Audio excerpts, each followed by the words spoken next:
Next, we want to look at one more type of problem with areas. Let's continue with our scenario. The heights of 4-month-old saplings are normally distributed with a mean of 40 and a standard deviation of 4.7 inches.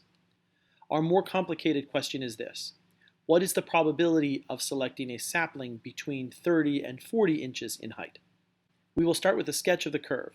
The mean is here in the center, and the standard deviation would be the distance to the inflection points.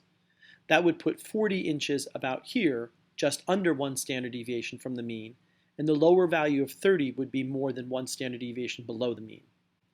We want to know what is the probability of getting a sapling in this height range. In other words, we want to know what is the area in the region under the curve between these two vertical lines. To get there, we start by plotting this a bit more precisely. Excel does not give the area between two values, or it does not do it directly. Some software packages or calculators will do this, but Excel isn't one of them. So what we need to do is work within the limitations of what Excel can do. We will start by asking Excel to give us the purple shaded region, which is everything below 40. Then we will calculate the red purple region, which is everything 30 and below. Once we have these two, we can start with the area of the purple region, subtract the area of the darker region, and that will leave us with the area for our desired region. In Excel, this would be equals norm dist 40,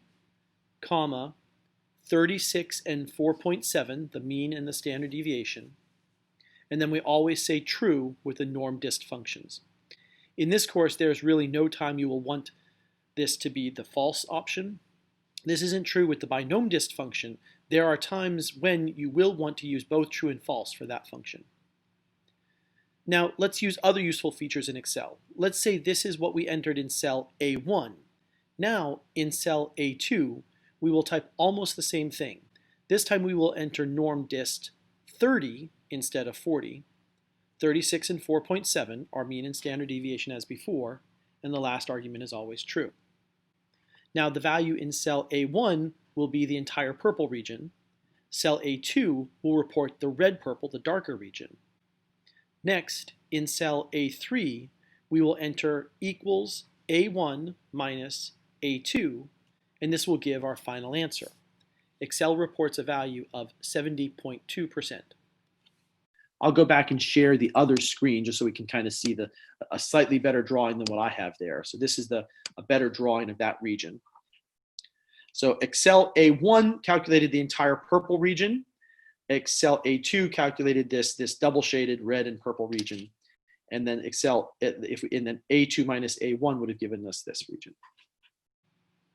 There is a comparable inverse function. We saw norm S dist and we saw norm S inv. There is an inverse function associated with norm dist, the general inverse function for normal distributions. Here's the type of question we might ask. What height separates the tallest 10% of saplings? Recall, Excel is built to work from the left. So if we are interested in the tallest 10%, this is paired with the smallest 90%. This is the value we need to enter in our function, 90%. So we are looking for the value that separates the lower 90% from the upper 10%. The function is equals norm inv, no s, then we give it the percent of the area to the left, 90%. Then we give it the mean and the standard deviation. Our values were 36 and 4.7. And in this function, there is no fourth argument, no true or false, just these three values. That returns the value 42.02 inches. So the height of 42.02 inches separates the tallest 10% of saplings from the smallest 90%. All right, so let's recap the functions that we've got. So that was kind of a lot of Excel functions all at once. So let's recap those.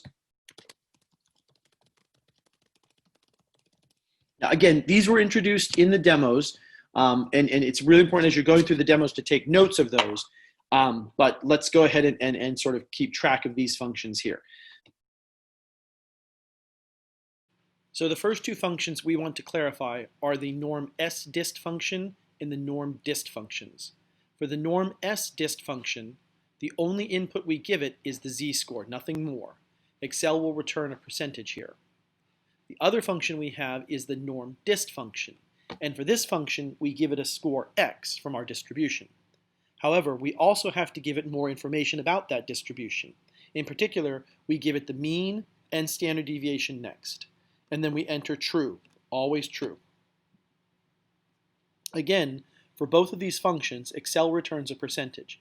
Here, with the top row, we are working with the standard normal distribution, in which case we are just working with z-scores. For the bottom row, we are working with any normal distribution, meaning we are working with some values x from that distribution. The next set of functions are the inverse of these functions. For our first two functions, we either gave a z-score or an x.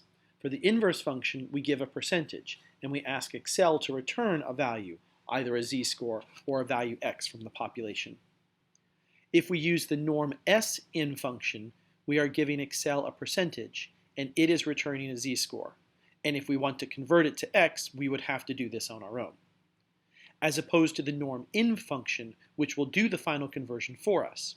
However, for this function, we need to give it the desired percentage, and then also the mean and the standard deviation. This then returns the value x. Both of the functions on the left always give the percentages back as an answer. The functions on the right give either a z-score or the data value.